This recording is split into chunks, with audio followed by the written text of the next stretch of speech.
Matthew's Gospel, chapter 11, verse 28. And Anton, I'd like to read it from the Message translation today. There's something that says in the Message translation I really like that I want to use as a introduction. Matthew's Gospel, chapter 11, verse 28. And if you've been here more than once, you probably know this is a favorite passage for me. I read it all the time. I really like it. There's just some particular phrase that came to mind this last week I wanted to use. Matthew chapter 11, verse 28, Jesus says this in the Message translation: "Are you tired, worn out, burned out on religion? Come to me. Get away with me and you'll recover your life. I'll show you how to take a real rest." Next one. Go ahead to the next one. Walk with me, work with me, watch how I do it. Learn the unforced rhythms of grace. I won't lay anything heavy or ill-fitting on you. And there's one more. Keep company with me and you'll learn how to live freely and lightly. Now, of course, this is a little different in wording than the King James, but in content and in spirit, it's really saying the same thing. And I like the way it says it here because in this, the way the Message translation presents it, he gives an invitation. He says, walk with me, work with me, watch how I do it, learn the unforced rhythms of grace. Then he says, I won't lay anything heavy or ill-fitting on you. That's good to know. And then finally, he gives us this promise. Keep company with me and you'll learn how to live freely and lightly. So the invitation is to walk with him, and the promise is if we do, he'll show us how, or the goal is to live freely and lightly. And let me dwell on that just for a moment, because that's such a surprising thought sometimes for Christians, that God actually wants us to live freely and lightly. And I think that's a wonderful thought. And what this made me think of is in a journey, our journey through life, it is like a journey. It is like a walk. We're on a journey in time through our lives.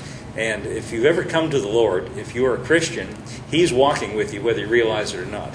And it's better if we do. It's better if we recognize that He walks with us. Now, sometimes people think that He comes and goes. But listen, Jesus said, I'll never leave you, I'll never forsake you. He doesn't come and go. Sometimes people think if they make mistakes or, I talk to people, as you know, I go to the prison on Sunday nights, and men come up to me and they think, they were Christians once in their life, and they think because they've made mistakes and done things wrong, God has abandoned them or left them. Listen, it's always my joy and privilege to tell them, listen, if you've ever received Jesus, He's received you, and though you might have let go, He never lets go. And wherever you walk, He walks with you. And that surprises people. That strikes people, it just rubs people, it rubs their religious sensibilities the wrong way. But it's true. Wherever you walk, He walks with you if you're a Christian. Well, somebody said to me one time, well, you can't tell me if I walk into a bar, He walks with me. Yes, I can. And you know what He does? He'll sit down on the bar stool next to you, and all the time you're there, He'll be saying, this is not really you. Are you ready to leave yet?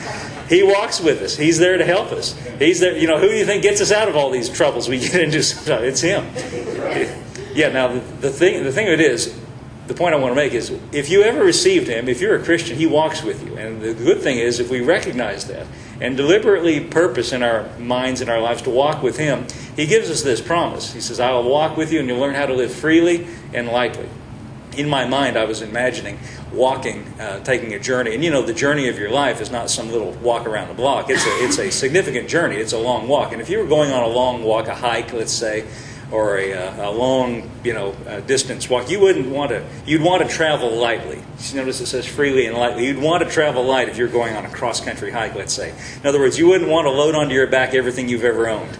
So you can't travel freely and lightly with a big load on your back. Now, I'm not going to talk about physical possessions. That's not what I'm after today. And to me, that's inconsequential. I don't think God cares one way or the other how many physical possessions we have. It's the spiritual and the emotional and the unseen things that become the baggage that burdens us down through life. So what I want to do today is talk about traveling lightly, living lightly, and I'm going to encourage us today to throw some things overboard. Now, I'm not talking again about physical things. I think that's inconsequential. It's the unseen, emotional, spiritual, mental, all those kinds of things that become baggage that weigh us down in life. So I'm going to recommend to us 3 things to throw overboard in order to travel freely and lightly in our lives. Now, here's the thing I want to say first. Unless you are willing to throw him overboard, Jesus can't and won't. He won't get into your closets mentally and spiritually speaking. He won't get into your life and throw things away that you got to do it. If you're going to throw these things overboard, it's got to be your decision to do it. So the first one I'd like to encourage you to throw overboard is fear and anxiety. If you would go back to the King James, Anton, give me John chapter 14, verse 1. John's Gospel chapter 14, verse 1. First thing we need to throw overboard if we're going to travel freely and lightly. Now remember the goal here. We want to travel freely and lightly. So this is number one. Throw overboard fear and anxiety. Now unless you do it, he won't and can't. You've got to choose to do it. It's got to be your decision to do it. He's not a bully. He doesn't reach into our lives and grab hold of things and throw them out for us. He'll encourage us to do it, of course. Like on Sunday morning during church when the preacher's talking, that's you can take that as encouragement, from the Lord, and He encourages us personally as well. Notice what Jesus said. This is a beautiful passage here. I'm just going to read you one verse from verse 1. John 14, verse 1. It says, "Let not your heart be troubled. You believe in God, believe also in me." Notice that He says, "Let not your heart be troubled." The Amplified Translation says, distressed or agitated. Don't let your heart. Your heart is referring to the you on the inside. Not talking about the physical pump that pumps the blood through the body. It's talking in a metaphorical way about your inner self. Don't let your inner self be troubled. Now it's one thing just to come along and say don't be troubled or don't be agitated, don't be distressed. But you see, your mind and your inner self is not a vacuum. It's not just, you can't just not do something, in other words. You have to replace it with something else. So he says, he doesn't just say, let not your heart be troubled. He tells you what to replace it with. You believe in God, believe also in me. Or we could say it this way, you trust in God, trust also in me. So here's the way it works. Instead of being troubled or full of fear and agitation, instead of that, we can choose to throw that overboard and instead trust in Him. You see, trusting in Him is the opposite of being fearful and agitated and upset. If we're trusting in Him, then we can't be fearful and upset at the same time, you see, because that means we forgot about Him. If we really believe He's with us and we really believe He's on our side, like we sang in that song this morning, in the time of trouble He will uphold me and sustain me, and whatever the other one was. That's why I have the words up on the screen there. But if we really believe that, we have to throw fear overboard. Now, I'm encouraged. It's easy. It's natural to be afraid when we're faced with fearful situations. It's natural to feel that way. But just because we have that impulse or that feeling doesn't mean we can't choose. Listen, we can't choose to do something else. So I'm encouraging you. If you want to live freely and lightly, throw fear and anxiety overboard. Now, notice he says this in verse 1. Let not your heart be troubled. The alternative is you believe or trust in God, believe and trust also in me. Skip down to verse 27. Notice in this chapter he says the exact same thing again. Verse 20. Now that's verse 1. Verse 27 says, "Peace I leave with you, my peace I give unto you, not as the world gives, give I unto you. Let not your heart be troubled, neither let it be afraid." Now does that remind you of anything you might have heard from Jesus? He just said it in verse 1. Jesus, everything He says is profound and important, and it cuts to the heart, and it's really weighty and valuable. But listen, when He says something twice, when He repeats it twice, He's putting emphasis on it. When He repeats it twice, like when He says, "Verily, verily." In this case, He says, "Let not your heart be troubled." He didn't just say it once, He said it twice. It gives me the idea that He really does want our hearts not to be troubled. It really does give me the idea. But you notice that He says He gives it to us. He tells us, in other words, as the receiver, as the hearer, you let not your heart be troubled. In other words, if you don't do it, He can't take away the being troubled.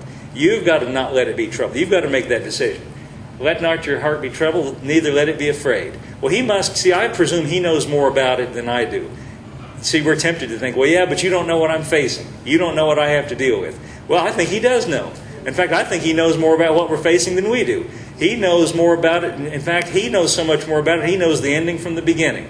And the reason we get afraid is we worry about what's the outcome going to be in some things. But He knows what's going on. And He's bigger than everything. You know how big He is? He's bigger than life. He's bigger than death. He's bigger than pain. He's bigger than sorrow. He's bigger than suffering. He's bigger than any frustration that we might face. And He's the one who says, don't let your heart be troubled. Don't let it be afraid. Trust in me. See, it takes a little bit of what do I want to say? Kind of spiritual kind of stubbornness to kind of stand up on your feet and just look things, that are against you in the face. I don't care what I'm facing. I'm going to trust Him anyway. I don't care what things seem like. I'm going to trust Him anyway. That takes a special kind of a gumption, is the word I'm looking for, if you understand what I mean.